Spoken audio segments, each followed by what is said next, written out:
A lo que pasaba con Brasil también, aquí con Gustavo Marangoni, expresidente del Banco Provincia, politólogo, bueno, sabe mucho de economía y de muchos otros temas.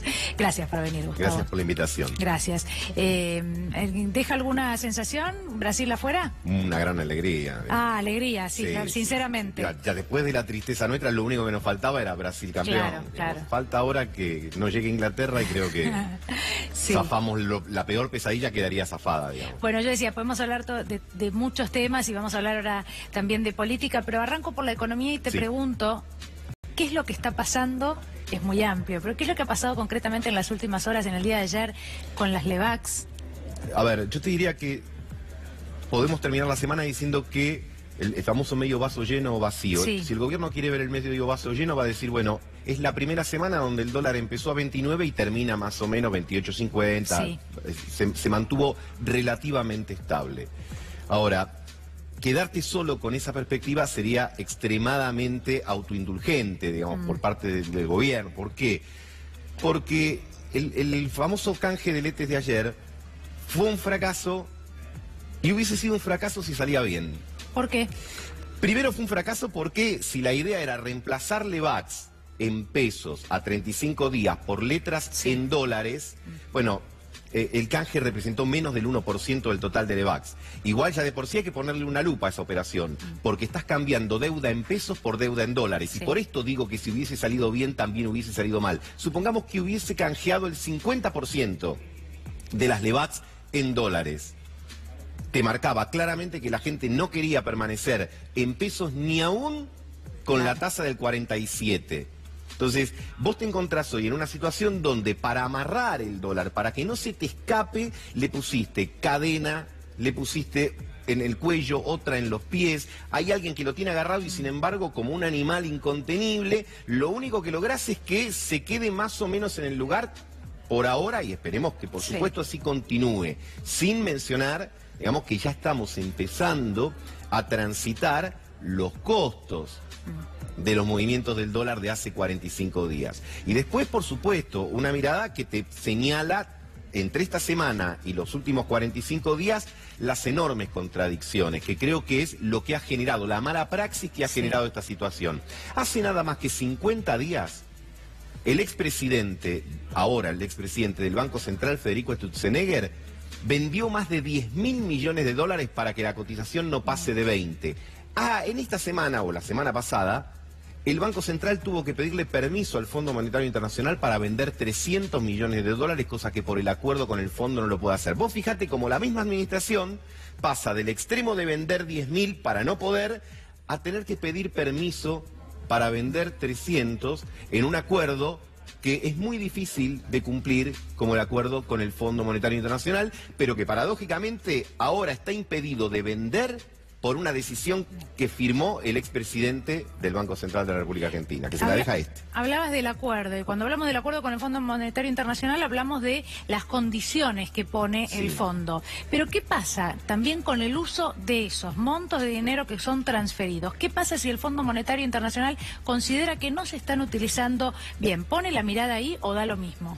No, la pone. De hecho, por eso te decía, vos fíjate que tuvieron, cuando el actual presidente del Banco Central, que no está de acuerdo con la última parte de la política del anterior, vende, tiene que pedir autorización. Ahora, y nada más que por 300 millones. Ojalá hubiese estado, digamos, esa precaución cuando vendieron los 10.000, ¿no? Hace 45, 50 días. Ahora, se supone que el fondo, si vos incumplís en parte alguno de los compromisos, te puede dar un waiver, un perdón. Cada 3 meses revisa la cuenta, si te dice, Daniela, esto que hiciste, bueno, esto está bien, hoy acá, no, esto no lo puedes volver a hacer porque si no, no te sigo liberando la plata. Pero si incumplimos varios, por ejemplo, la meta inflacionaria, que se cree que si pasamos los 32 va a haber que ir a pedir disculpas. La inflación, olvídate, ya, digamos, si sale 32, 34, 35, ahí no hay grandes problemas. Sí con el tema de los dólares, de la venta de los dólares. ¿Por qué? Porque el fondo le puso condiciones muy firmes al gobierno. Le dijo, tenés que aumentar la cantidad de dólares en poder del Banco Central. Para esto no tenés que vender, tenés que comprar. Porque hasta el momento la oferta de dólares, desde hace mucho tiempo, es casi exclusivamente pública. Solamente en junio, que es un mes que es de liquidación de granos y qué sé yo, hubo algo, pero que de lejos está muy distante de satisfacer la demanda que hay de dólares. Todavía, digamos, la sociedad tiene hambre de dólares. Y los dólares que están los tiene que poner el gobierno, ya sea en billetes, lo tiene que hacer como ayer, ofreciendo canjes por títulos dolarizados, o tiene que subirte la tasa de una manera brutal para que te quedes en pesos. Esto te marca el estado de la situación de fragilidad. Hubo como una especie de tanteo de la situación, en una medida que después se negó respecto de qué hacer con las compras en el exterior, por ejemplo, con los impuestos a los pasajes al exterior también. Bueno, algunos dicen, bueno, habría que tomar alguna medida como la que ya se tomó durante el gobierno anterior, por ejemplo, un cepo. ¿Qué es lo que sería necesario o podría resolver la situación a corto plazo? Se evaluó en el ámbito del gobierno, pero vos fíjate que aquí ya ingresamos casi en el terreno de la política. El gobierno evaluó varias alternativas, la de subir el impuesto a las compras en el exterior, con tarjetas, etcétera. Evaluó también la posibilidad de reducir las retenciones, o mejor dicho, para explicarlo fácil, para dejar un poco más alto las retenciones a la soja. Evaluó otras medidas que estaban, digamos, orientadas a lo que uno puede sostener que es su sustento electoral, político y de intereses. Y yo creo que finalmente el presidente Sanjuezo esta semana y algunos editorialistas que creo que tienen buena comunicación con el gobierno lo han traducido así. Vamos con el acuerdo, no vamos a tocar esos sectores y no vamos a hacer acuerdos con la oposición. Sobre todo con el peronismo. Acá hay una definición del presidente y del gobierno que es mantenerse así, con las botas puestas, digamos, en actitud expectante y jugando las fichas a esta estrategia, al plan del fondo, al plan que finalmente, por no hacerse explícito en los 2 años previos, aprovechando la enorme prodigalidad de los mercados de prestar dinero casi sin límites, pero siempre los límites aparecen, bueno, ahora llegó el momento de un programa económico y el programa económico es Christine Lagarde y el Fondo Monetario Internacional. Bueno, lo dijiste claramente, el plan del fondo, y algunos se preguntan si en realidad había un plan económico hasta ahora o si el gobierno de Mauricio Macri iba reaccionando a diferentes cosas que iban pasando sobre la marcha y no de una manera planificada. ¿Qué pensás de esto? Y si existiera, bueno, en todo caso, alguna planificación, ¿a dónde nos lleva? Porque ya nos llevó al fondo, pero todavía faltan 6 meses más de recesión. Sí, planificación no había, lo que sí había era la confianza de contar con el dinero del endeudamiento en el año 2016-2017. Vos te vas con el auto a Mar del Plata, pensás que el tanque está lleno y a la altura de Chascomús o de Dolores, si tenés más suerte, el auto se paró. Sí. Y ahí te anoticiaste que te quedaste sin combustible. Tenés que ir y pagar un combustible carísimo, no en cuanto a la tasa de interés, porque la del fondo teóricamente es más bajo, pero sí a las condicionalidades. El que te va a dar la nafta para que llegues a Mar del Plata te va a cobrar el litro mucho más caro, te va a pedir que lleves a gente que vos no tenías pensado llevar en el auto, te va a poner una serie de condiciones que no las tenías previstas. ¿Por qué? Porque el gobierno pensaba que llegaba al 2019 financiándose afuera y que eso de alguna manera le permitía eludir o evadir alguna de las decisiones. Las 12 de la noche, la Cenicienta se vuelve a convertir, deja de ser princesa, vuelve a ser Cenicienta, la carroza vuelve a ser la calabaza y ahora viene un segundo semestre muy difícil. El gobierno hace un tiempito, les pedimos a los chicos si le pueden traer un vasito de agua para que no te ahogues. El gobierno pensaba, y de hecho había comenzado hace un tiempo atrás, con una nueva tanda de material publicitario y comenzar a hacer los timbreos, bueno, los característicos timbreos. Se suspendieron los timbreos ahora. ¿Por qué crees que se suspendieron? Yo creo que no está para... el horno no está para bollos. A la gente que vos le vas a tocar el timbre le llegan facturas altísimas, sobre todo las de gas o de electricidad, en un momento como este, donde ya la temperatura hace que gente como yo se resfríe y otros se tengan que cuidar. Estás con problemas en el mundo laboral, estás con suspensiones en muchos lugares. Yo creo que o podrían verse con situaciones medio comprometidas, o tendrían que escuchar cosas directas, que no es lo mismo que escucharlas por la televisión. Por ejemplo, encontrarse con una persona que acaba de perder el empleo, que está muy enojada. Claro, porque, insisto, mira, lo que ha pasado con el dólar en mayo, ahora en junio, ya que estábamos con el fútbol. Cuando yo jugaba al fútbol, amateur, con mis amigos, mal jugaba, pero no importa, gracias. Entonces jugaba con ellos y te pegan una patada. Te levantás, insultás lo que tenés que insultar, pero seguís jugando. Sí. Termina el partido, vos llegás a tu casa y no te das cuenta cómo pudiste haber seguido jugando si tenés la pierna enorme. ¿Por qué? Porque empiezan las reacciones al golpe. Bueno, acá estamos viviendo lo mismo. Hay momentos que seguimos, uy, mirá, aumentó el dólar, ahora empiezas a ver las consecuencias. Claro, claro, uno se pregunta desde lo político y en un momento de crisis, ¿no? Cuando comienza una crisis, volvemos al fondo, todo lo que nos recuerda, la situación en la casa de cada uno, ¿no? Se empieza a complicar, ni hablar a aquellos que han perdido el empleo.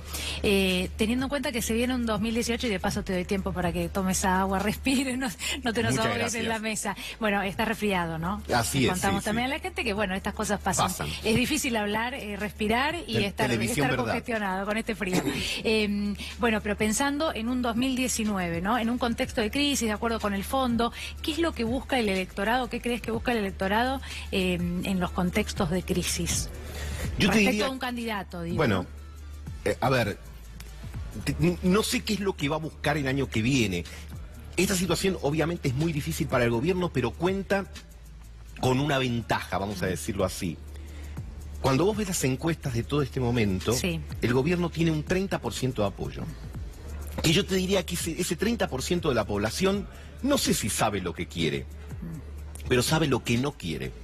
No quiere el peronismo en ninguna de sus versiones, no quiere el kirchnerismo, no quiere nada. Y frente a eso, sigue evaluando bien al gobierno porque el gobierno, yo te diría, el gobierno se quedó sin plata pero no sin política. El gobierno tiene política para ese 30% de la población en virtud de un relato propio, que está sostenido en la idea de que a este país lo arruinó el estatismo, 70 años de políticas intervencionistas. Y esto de alguna manera también, si bien es una fortaleza, lo lleva a una suerte de regresión al gobierno. Porque vuelve a la versión de las centroderechas pre-Cambiemos. Digamos, López Murphy, Cavallo, esas centroderechas que nunca pasaban el 10%, 12% del electorado porque tenían un mensaje muy duro. Cambiemos fue una novedad, se alió con el radicalismo, sumó a sectores como lo de Carrió, y de alguna manera también daba la idea de vamos a respetar algunas cosas de lo anterior. Y quizás lo intentó en la primera etapa, pero ahora vuelve a su zona de confort, este término que está tan de moda, a su zona de confort más doctrinaria o ideológica, donde se siente cómodo para refugiarse cuando los resultados económicos no vienen, es decir, miren, seré cualquier... Había un programa que decía, seré cualquier cosa, una obra de teatro, pero tengo marido. Bueno, seré cualquier cosa, pero no soy ellos. Así que hay un 30% que dice los bancamos. Hay otro porcentaje, casi equivalente, que tiene una adhesión a la expresidente. Hay un 40% que justamente habrá que ver cómo fluctúa o cómo se comporta, porque se puede dar lugar o a elecciones de tercios o a una elección que... A ver, puede haber sofá-cama el año que viene, puede haber una tercera fuerza que no sea ni cama ni sofá y pretenda tener las virtudes de estas dos, o puede ser que sea una elección entre cama o sofá, digamos, entre kirchnerismo y el gobierno. Sí, pensaba cuando te hacía la pregunta de qué es lo que se está buscando, que hace un tiempo se midió, por ejemplo, a un absoluto outsider como Marcelo Tinelli, por ejemplo. Da la sensación de que en estos contextos, y también basándonos en lo que dicen esas encuestas, que los resultados no son muy positivos, que en realidad la opción es, en todo caso, volver al peronismo, al viejo peronismo si hiciera falta. Bueno, hoy el interventor del PJ es Barrio Nuevo, pero eventualmente ante una elección, la opción ante un escenario de crisis es volver a la política. Sí, porque vos fíjate que aún en la posibilidad esta que trascendió y que vos citás de Marcelo Tinelli, Marcelo Tinelli sería eventualmente un outsider que quiere ser insider, porque querría jugar por un sector del peronismo, no como una nueva fuerza constituyendo algo distinto político. En la Argentina las tradiciones son que aquellos que vienen del mundo del deporte o del espectáculo se suman a un partido existente. No crean su propio partido, digo, de aquellas que han tenido mejor desarrollo, más trascendencia y mayor éxito.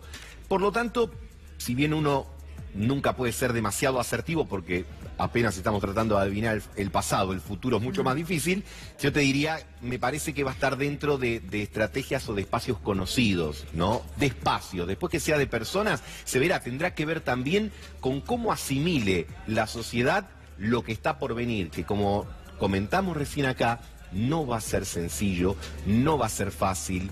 En el mejor de los casos tenemos recesión hasta fin de año. El gobierno de alguna manera está con las manos juntas esperando que en el primer trimestre o más tardar en el segundo trimestre del año que viene haya una recuperación, que de alguna manera la economía haga una V corta, caiga y después se recupere, pero en materia de economía hay muchas letras, la B corta, la W, que caiga, suba, caiga, o los serruchitos, bueno, claro, que sería como una suerte de pequeñas W. Que eso alargaría hasta pero las eso le elecciones. alarga y el gobierno necesita presentarse con algún tipo de logro en el ámbito económico que, si ya no va a ser el crecimiento, porque prácticamente en estos 3 años está como cuando salimos de España, digamos, como en diciembre de 2015, sea al menos en inflación. A ver, el gobierno en este momento se quedó sin futuro porque las expectativas son malas en la gente. Vos le preguntás a la gente cómo está y te dice que está mal, pero si le preguntas cómo va a estar más adelante, mal o peor. Y se quedó sin pasado, porque de alguna manera el 70%, que no es el núcleo propio del gobierno, ya no le entra tanto aquello de la pesada herencia. Como diciendo, mira, a 2 años y medio... Claro. Tenés que responder vos. Bueno, evidentemente algún costo tuvo, por eso la suspensión de los timbreos, por ejemplo, el veto a la ley de tope tarifas, algunas decisiones económicas que se han tomado, porque Cambios. hasta cierto momento, hasta que comenzó a discutirse el tema tarifas en el Congreso de la Nación, no parecía tener costo, por ejemplo, el veto a la ley antidespidos, ¿no? O ciertas decisiones del gobierno de Mauricio Macri, o incluso, te pregunto, bueno, las promesas de campaña que no se cumplieron, porque este también es un punto que hay que tener en cuenta. Yo creo que como todo en la vida, al principio la gente da oportunidades a los gobiernos y a las personas. Entonces vos decís, bueno, mira, hace poco que está, 6 meses hasta que encuentre la botonera. Además siempre podés decir, bueno, lo que me dejaron antes, etcétera. A 2 años y medio ya es mucho más difícil darle credibilidad, Claro, a ese tipo de mensajes. ¿Por qué? Porque ya ganaste no solo la elección que te permitió acceder al gobierno, sino la elección intermedia. Se supone que no hay cucos que puedan de alguna manera interferir en tu acción de gobierno. Y en realidad lo que queda evidenciado, casi te diría por confesión de partes, así que en el lenguaje del derecho relevamos las pruebas, es que había, y todavía creo que subsisten, desinteligencias internas en el manejo de la situación. Si uno... y no tendríamos tiempo para eso, pero si uno se pusiese a describir la cantidad de idas y vueltas, de marchas y de contramarchas en los últimos 60 días, solo por acotar el tiempo, son extraordinarias. Vendemos dólares, no vendemos. Subimos las tasas, no las subimos. Sí. Dividimos el protagonismo económico en el gabinete, lo volvemos a unificar. No vamos a ir al fondo, vamos al fondo. Bueno, esto hace ya muy claro que es un tema de prácticas del gobierno más que de la oposición, que se ha quedado, te diría, dentro de lo que es bastante respetuosa de la situación de crisis, y yo creo que también consciente de que no es sencillo lo que estamos transitando y que hay que ser muy cautos porque la situación es delicada de verdad. Donde parece que no hay mucha cautela es dentro de mismo Cambiemos. Si digo esto porque declaraciones, por ejemplo, de Elisa Carrió en las últimas horas, una respuesta muy dura de los radicales en un comunicado prácticamente diciéndole que deje de decir cualquier cosa. ¿Qué crees que está pasando dentro de Cambiemos y esto cómo puede afectar? Sobre todo con el radicalismo, ¿no? Aliado fundamental en la fundación de lo que es Cambiemos. Creo que las declaraciones de Carrió vuelven a reafirmar, por si hacía falta, que Cambiemos es una coalición electoral, pero no una coalición de gobierno. Es decir, los radicales tienen algunas participaciones en materia de legisladores, por supuesto, algún lugar subalterno en el Ejecutivo, pero donde se toman las decisiones es en el corazón del gobierno y eso es el PRO, no es Cambiemos. Claro. Y creo que por si faltaba algo, ayer fue dicho de una manera casi agresiva, supongo yo, además a los oídos de los propios radicales. Y tiene que ver y está en consonancia con esto que mencionábamos antes, Daniela, es decir, el presidente ha decidido reafirmar el liderazgo. En este sentido, más allá de discursos muy republicanistas y muy consociativos, el presidente ejerce desde el primer día de gobierno su rol con mucho celo.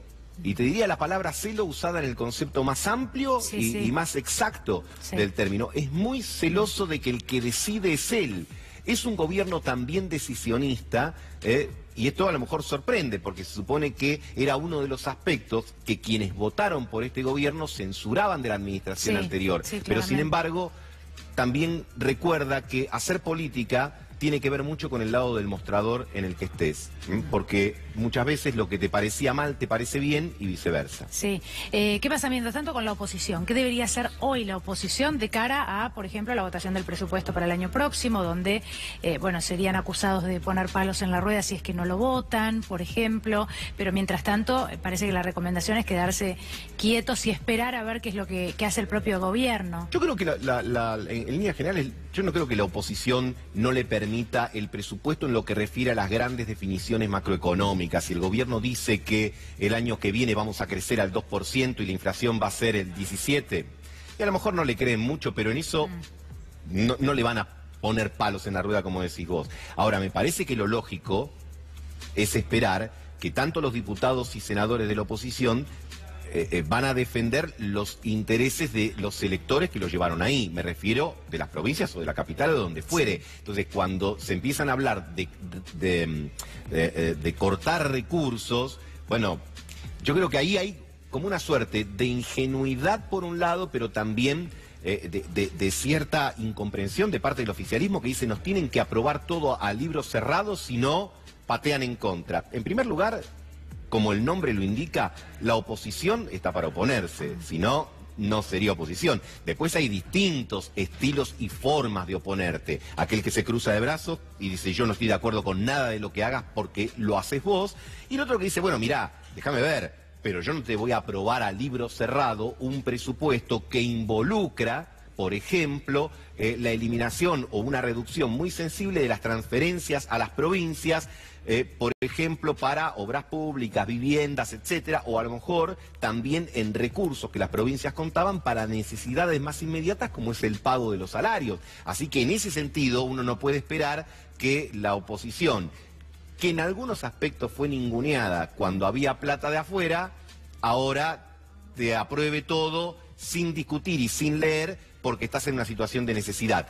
Que me parece bárbaro que se ponga el hombro y que no se juegue a un juego que agrave las cosas, y creo que en ese sentido vuelvo a insistir, en los últimos 2 meses, es más, quienes fueron más virulentos en sus observaciones, en sus críticas, no fueron los integrantes institucionales de la oposición, sino una suerte de primo cercano del gobierno que son los economistas ortodoxos y liberales que dijeron cosas terribles y que usaron palabras muy fuertes. Sin embargo, ese lenguaje no es signado de destituyente por parte de aquellos que a lo mejor son más sensibles con los diputados y senadores oficialistas que en realidad han prestado una colaboración bastante prudente en este tiempo. Gustavo, muchísimas gracias por haber venido. Gracias a vos por la invitación. Siempre es un gusto charlar con vos. Gracias.